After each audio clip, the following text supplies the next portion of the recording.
Assalamualaikum warahmatullahi wabarakatuh. Innal hamdalillah nahmaduhu wa nasta'inuhu wa nastaghfiruh wa na'udzu billahi min shururi anfusina wa sayyiati a'malina. Man yahdihillahu fala mudilla lahu wa man yudlil fala hadiya lahu. Wa asyhadu an la ilaha illallah wahdahu la syarika lahu wa asyhadu anna Muhammadan 'abduhu wa rasuluh. Ya ayyuhalladzina amanu taqullaha haqqa tuqatih wa la tamutunna illa wa antum muslimun.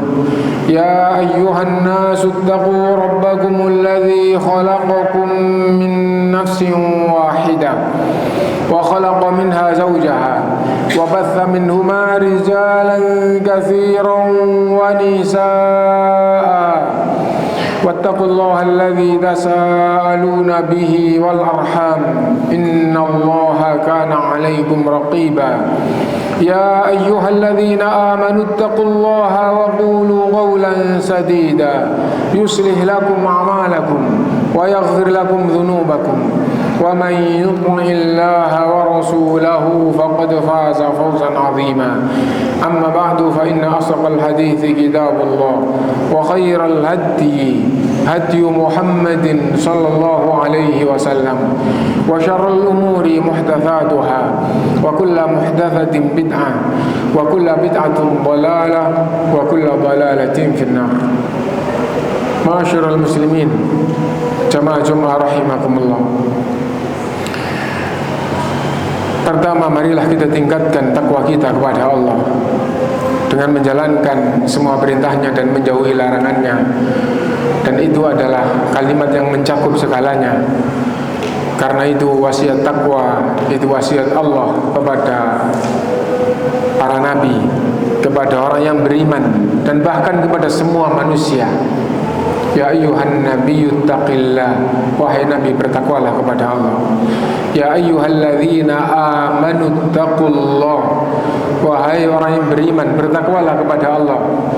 Ya ayyuhan nasu taqu rabbakum, wahai manusia bertakwalah kalian kepada Allah, kepada Tuhan kalian. Semua mendapatkan wasiat takwa. Salawat dan salam kita panjatkan kepada Rasulullah SAW.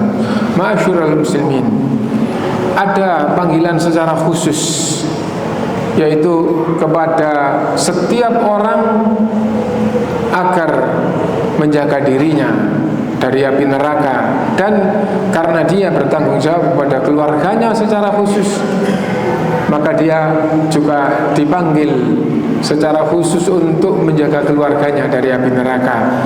Ya ayyuhalladzina amanu qu anfusakum wa ahlikum nar, wahai orang-orang yang beriman. Semua yang beragama Islam adalah yang dipanggil di ungkapan ini, wahai orang yang beriman. Jagalah diri kalian dan keluarga kalian dari api neraka. Faedah dari ayat ini diantaranya adalah bahwa orang yang beriman tidak berarti masuk surga. Dan yang dimaksud tidak berarti masuk surga, tidak berarti masuk surga secara langsung. Karena kalau mati membawa iman, maka tidak kekal di neraka. Dan ungkapan itu pun menunjukkan orang yang beriman bisa masuk neraka meskipun tidak kekal. Dan di neraka meskipun tidak kekal, itu akan ia rasakan seperti selama-lamanya sebelum waktunya habis. Kenapa? Karena saking dahsyatnya neraka yang apinya tembus sampai ke dalam hati, dan manusia itu tidak bisa mati, tidak bisa tidur, tidak bisa pingsan. Akhirnya Allah firmankan sehari akan ia rasakan seperti 1000 tahun dari hari-harinya manusia. Hari-harinya manusia maksudnya hari-hari di dunia ini. Kalian itu kalau sampai dihukum di neraka sehari, akan kalian rasakan seperti 1000 tahun dengan hari kalian di dunia ini.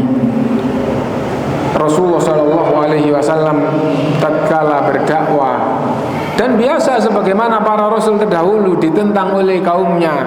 Dan karena rasul itu basyiron wa nadhira, memberi kabar gembira bagi yang beriman dan taat, dan memberi ancaman, dan ancaman itu ancaman neraka atau ancaman akhirat bagi yang tidak mau beriman, yang tidak mau taat, ditentang oleh yang kafir. Wa yasta'jilunaka bil adzab, segerakan ancaman azab itu. Walai yukhlifallahu wa'da, padahal Allah tidak pernah menyelisihi janjinya. Wa inna yawman 'inda rabbika ka'alfi sanatin mimma ta'udun, dan sungguh sehari di sisi Tuhanmu akan kalian rasakan seperti 1000 tahun. Itu jawaban Allah tatkala orang kafir menentang Rasul minta disegerakan azab. Jadi tatkala orang kafir menantang, segerakan ancaman itu. Lalu Allah menurunkan ayat tadi itu, wa yasta'jilunaka bil 'adzab wa la yukhlifallahu wa'da wa inna yawman 'inda rabbika ka'alfi sanatin mimma ta'udun. Mereka menantang segerakan azab itu, padahal Allah tidak pernah menyelisihi janjinya. Dan sungguh azab sehari di sisi Tuhanmu akan kalian rasakan seperti hari-hari kalian 1000 tahun. Sehari akan ia rasakan seperti 1000 tahun. Masyurul muslimin, sesungguhnya azab neraka itu sangat pedih. Seandainya manusia hidup di dunia ini 80 tahun, kebakaran terus tidak mati, rasanya gimana? Dan itu azab yang itu kalau di dunia api yang ringan dibandingkan dengan azab neraka.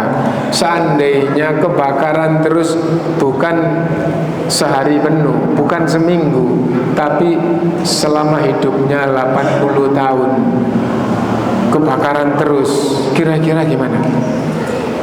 Dan diazab sehari di sisi Allah di neraka, itu akan ia rasakan seperti 1000 tahun. Karena itu kita berlindung kepada Allah SWT. Jangan sampai tidak ada orang Islam yang tidak berlindung kepada Allah dari azab neraka. Masyurul muslimin, Allah mengingatkan, ya ayyuhalladzina amanu qu anfusakum wa ahlikum nar, jagalah diri kalian dan keluarga kalian dari api neraka. Bagaimana menjaga diri, menjaga keluarga dari api neraka? Yang pertama, menjaga iman, menjaga Islam. Jangan sampai terjerumus pada dosa syirik yang membatalkan iman. Jangan sampai terjerumus ke dalam dosa kekufuran, apalagi murtad secara utuh, gitu. La in asyrakta la yahbatanna amaluka wa la takunanna minal khasirin. Kalau kamu berbuat syirik, akan terhapus semua amalmu dan kamu jadi golongan orang yang rugi, orang yang di neraka. Innahu may yusyrik billah, sungguh orang yang menyekutukan Allah, yang melakukan dosa syirik, faqad harramallahu alaihi al-jannah, sungguh Allah haramkan surga, wa ma'wahun nar, tempatnya adalah neraka. Intinya bahwa menjaga diri dan keluarga dari api neraka adalah menjaga jangan sampai terjerumus dalam dosa yang membatalkan iman. Menjaga Islam, menjaga iman, jangan sampai rusak. Yang kedua, ma'asyiral muslimin, yang juga sangat harus selalu diperhatikan diri dan keluarganya adalah menjaga ibadah kepada Allah, utamanya ibadah-ibadah besar. Sholat harus dijaga, harus dijaga. Keluarganya harus terus diperhatikan, jangan sampai meninggalkan sholat. Kenapa? Karena kalau sampai meninggalkan sholat, itu dosa yang paling besar di hadapan Allah SWT. Tidak ada bagi orang yang beragama Islam terjerumus dalam dosa yang lebih besar dibandingkan dengan meninggalkan sholat.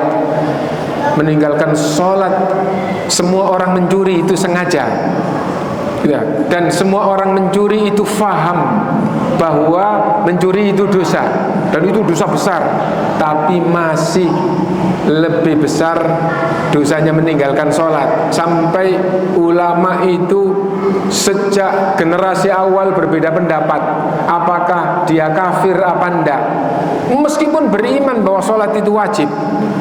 Tapi kalau enggak sholat, hukumnya apa? Padahal beriman bahwa sholat itu wajib, dan iman-iman yang lain tidak salah. Nah, kalau sampai dia tidak sholat. Nah, maka dikafirkan oleh kebanyakan ulama. 70 sahabat meriwayatkan kepada seorang tabi'in. Maksudnya ada satu tabi'in yang belajar sampai 70 sahabat dalam bab ini, dan mereka mengatakan tidak ada satupun amalan di dalam Islam ini yang kalau ditinggalkan pelakunya jadi kafir kecuali sholat. Kalau sholat nggak dilakukan, akhirnya jadi orang kafir. Nah, intinya bahwa ibadah-ibadah yang besar jangan sampai ditinggalkan. Tidak hanya sholat, zakat juga begitu.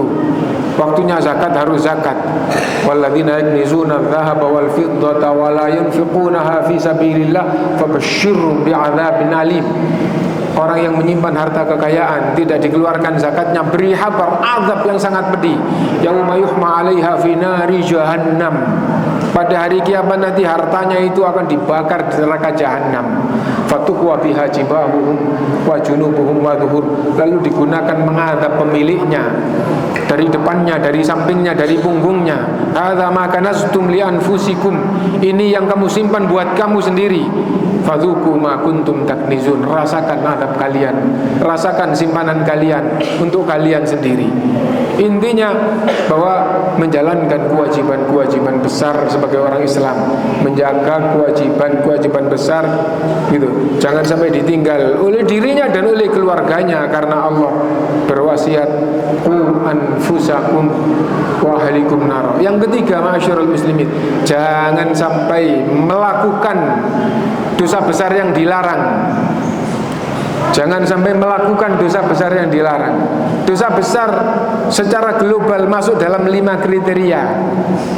Yang pertama, apabila dikatakan atau termasuk kekufuran, kesyirikan, kemunafikan meskipun asghar. Meskipun asghar. Asghar artinya syirik kecil. Kufur asghar, kufur kecil. Nifak asghar atau nifak amali, kemunafikan kecil. Lah, kecil kok dosa besar, karena aslinya itu adalah lawan daripada iman. Kalau syirik ya berarti pelakunya tidak beriman. Nah, tapi dia melakukan dosa syirik tapi iman dan ibadah yang lain tidak batal. Nah, tapi dosa itu termasuk kesyirikan. Adapun dosanya dosa besar meskipun syirkun asghar. Nah, yang pertama, dosa besar apabila dikatakan di dalam Quran atau hadis itu termasuk kekufuran, kesyirikan dan kemunafikan. Yang kedua, apabila di dalam syariat Islam ada hukuman fisiknya, mencuri dipotong tangan, itu dosa besar. Menuduh orang berzina, tidak punya saksi, dicambuk 80 kali. Nah, berarti berzina apalagi itu dirajam. Kalau belum pernah menikah dicambuk 100 kali. Intinya kalau di dunia ini ada hukuman fisiknya di dalam syariat Islam, maka itu berarti dosa besar. Yang ketiga, apabila pelakunya diancam oleh Allah dengan azab neraka. Diancam dengan sinfani min ahlin nar, 2 golongan jadi ahli neraka. Golongan yang kedua disebutkan oleh Rasulullah, wanisaun kasiyatun ariyatun ma'ilatun mumil, wanita yang berpakaian tapi telanjang. Maksudnya gimana berpakaian tapi telanjang? Dia kira itu berpakaian, tapi Islam menilai itu telanjang. Kenapa? Karena saking mininya atau karena saking nyerawangnya. Nah, itu ahli nar, berarti itu diancam neraka, dosa besar gitu. Dan yang semisal adalah gitu, azabun syadid, diazab dengan azab yang pedih, itu sama, berarti dosa besar. Yang keempat, apabila itu dikatakan di dalam ayat atau hadis itu dilaknat oleh Allah, dimurkai oleh Allah, berarti itu dosa besar. Contoh, la'anallahu man ghayyara manaral ardh. Allah melaknat orang yang merubah patok tanah. Berarti itu dosa besar. Kenapa? Karena dilaknat pelakunya. Nah, jadi itu. Ini yang keempat. Dan yang terakhir, yang kelima adalah apabila dikatakan di dalam Quran atau hadis itu dosa besar dan yang semakna. Misal Ibnu Mas'ud radhiyallahu anhu bertanya, "Ya Rasulullah, ayyu dzambi a'zam?" Dosa apa yang paling besar itu? Rasulullah menjawab, syirik. Qultu tsumma ayyu? saya bertanya lagi, setelah tingkat kesyirikan lalu apa wahai Rasulullah? Qala uququl walidain, durhaka kepada kedua orang tua, berarti itu juga dosa besar. Itu bukan syirik, ya. Tidak ada dalil hukuman fisik di dunia, ya. Gitu. Nah, gampangannya meskipun tidak masuk di dalam bab 1, 2, 3, 4, tapi Rasulullah menyatakan bahwa itu adalah dosa besar. Berarti dosa besar. Syirik, kufur, kemunafikan. Yang kedua ada hukuman fisiknya. Yang ketiga apabila diancam azab yang pedih atau neraka. Yang keempat apabila dilaknat atau dimurkai. Dan yang kelima apabila digolongkan oleh Allah atau Rasulnya dengan kalimat dosa besar atau dosa yang agung dan yang semisal. Jadi ku anfusakum wa ahlikum naro. Yang pertama, jaga iman dari kekufuran dan kesyirikan. Yang kedua, menjaga ibadah-ibadah besar, perintah Allah SWT, sholat, zakat, puasa, haji, dan perintah-perintah besar yang lain. Yang ketiga, menjaga diri dari dosa-dosa besar, jangan sampai dilarang. In tajtanibu kaba'ira ma tunhauna anhu nukaffir ankum sayyi'atikum. Kalau kalian jauhi dosa-dosa besar, maka dosa-dosa kecil kalian akan diampuni oleh Allah SWT. Barakallahu li wa lakum fil Qur'anil azim wa nafa'ani wa iyyakum bima fihi minal ayati wa dzikril hakim. Aqulu qawli hadza wa astaghfirullahal azim li wa lakum innahu huwal ghafurur rahim.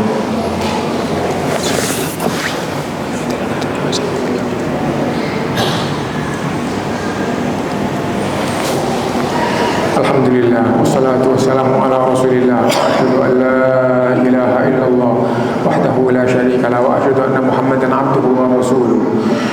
Ma'asyiral muslimin, menjaga diri dan keluarga dari api neraka tidak berarti hanya itu, tapi tadi itu adalah di antara yang paling besar yang disebutkan,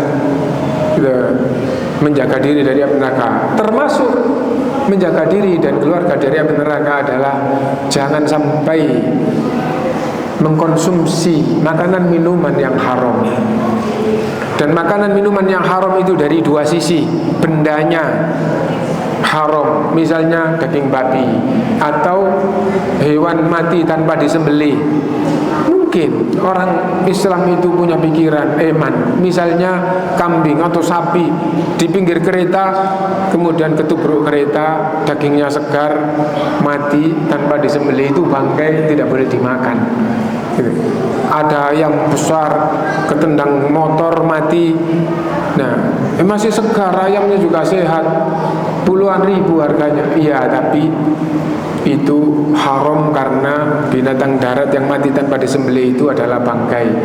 Nah, intinya haram bendanya. Khomer haram bendanya. Ada yang bukan haram bendanya, bendanya halal tapi cara mendapatkannya yang haram. Mencuri, menipu orang lain. Intinya cara mendapatkannya itu haram. Gitu. Nasi, roti, tidak haram, iya tidak haram, gitu. Tapi cara mendapatkannya haram, hukumnya juga haram. Ayyuma lahmin nabata min haram fannaru aulabi. Daging yang tumbuh karena mengkonsumsi yang haram akan dihadap di neraka. Nah, karena itu maka sebagai kepala keluarga, qu anfusakum wa ahlikum nar. Bagaimana? Salah satunya jangan makan yang haram, jangan memberi makan keluarga yang haram. Dan yang terakhir yang bisa disebutkan di sini yang juga sangat besar adalah jangan sampai menzolimi orang lain apapun bentuk kezolimannya. Apapun bentuknya. Kenapa? Imannya benar, taat beribadah, ibadahnya benar, diterima oleh Allah. Nanti di akhirat digunakan untuk membayar kezalimannya, lalu dia dilempar ke dalam neraka kalau nggak cukup. Rasulullah SAW bersabda, atadruna manil muflis? Tahukah kalian orang yang bangkrut itu? Qalu al-muflisu fina man la dirham lahu wa la mata. Sahabat menjawab, orang yang bangkrut itu yang uangnya habis semua, harta kekayaannya habis semua, nggak punya apa-apa lagi, ya Rasulullah. Itu pemahaman kami tentang orang yang bangkrut. Qala Rasulullah SAW menjelaskan, al-muflisu min ummati, orang yang bangkrut dari kalangan umatku adalah man ya'ti yaumal qiyamati bi sholatin wa siyamin wa zakat. Umatku, umat Rasulullah, umat Islam. Umat Islam. Udah gitu nggak sekedar dia Islam, taat. Akhir taat dan ketaatannya itu bagus, benar. Karena apa? Karena sampai dibawa ke akhirat. Umatku yang datang menghadap kepada Allah, membawa sholat, membawa puasa, membawa zakat, dan seterusnya. Nah, ini umat Islam yang zahirnya baik, tapi kezalimannya kepada orang banyak. Wa ya'ti wa qad syatama hadza wa qadhafa hadza wa safaka dama hadza wa akala mala hadza. Dia membawa dosa, mencela orang ini, menuduh orang ini, melukai atau mengalirkan darah orang ini, makan hartanya orang ini, dan seterusnya. Fayu'ta hadza min hasanatihi wa hadza min hasanati. Maka dia diberikan kebaikan darinya seukuran kezalimannya. Amal solehnya diberikan kepadanya seukuran dengan kezalimannya. Kalau seandainya dia itu sedekah 1 juta, diterima oleh Allah, makbul sedekahnya. Tapi dia menzalimi orang 1 juta, yang kamu sedekahkan 1 juta itu diangkat, dilimpahkan kepada orang yang kamu zalimi. Terus hatta idza faniyat hasanatuhu, sampai kalau kebaikannya habis, walam yaqdi ma alaihi, dan kezalimannya belum selesai, masih banyak orang-orang yang ia zalimi belum dibayar. Ukhidat min khotoyahum, diangkat dosa orang yang ia zalimi itu, faturihat alaihi, ditimpakan kepadanya, summa ulqiya finnar, lalu orang yang beriman, yang taat ini dilempar ke dalam neraka. Itulah orang yang bangkrut. Karena itu jangan sampai menzalimi orang lain. Kalau punya kezaliman, segera diselesaikan sebelum tidak ada lagi harta kekayaan yang boleh digunakan untuk menebus. Yang digunakan untuk menebus adalah amal soleh yang diterima oleh Allah. Padahal amal kita belum tentu diterima. Karena itu ma'asyiral muslimin, kita perhatikan, qu anfusakum wa ahlikum nar. Semoga semua amal kita diterima dan dilipat gandakan oleh Allah, dan semua kekurangan dan kesalahan kita sengaja maupun tidak kita sengaja semuanya diampuni oleh Allah Subhanahu wa ta'ala. Alhamdulillahirabbil alamin. Allahumma salli ala Muhammad wa ala ali Muhammad. Allahumma ighfir lil muslimina wal muslimat wal mu'minina wal mu'minat al ahya'i minhum wal amwat, innaka sami'un qaribun mujibud da'awat. Rabbana ighfir lana wa li ikhwanina alladhina sabaquna bil iman wa la taj'al fi qulubina ghillan lil ladzina amanu rabbana innaka ra'ufur rahim. Rabbana ighfir lana wa li walidayna warhamhum kama rabbawna shighara. Rabbana hab lana min azwajina wa dhurriyyatina qurrata a'yun waj'alna lil muttaqina imama. Rabbana hab lana min ladunka dhurriyyatan thayyibah innaka antas sami'ud du'a. Rabbana hab lana minas salihin. Allahumma ati nufusana taqwaha wa zakkiha anta khairu man zakkaha anta waliyuha wa mawlaha. Allahumma habbib ilayna al-iman wa zayyinhu fi qulubina wa karrih ilayna al-kufra wal fusuq wal isyan waj'alna minar rasyidin.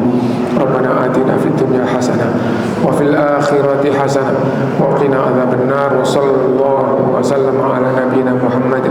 Alhamdulillahirabbil alamin wa la dzikrullahi akbar. Wa aqimis salat.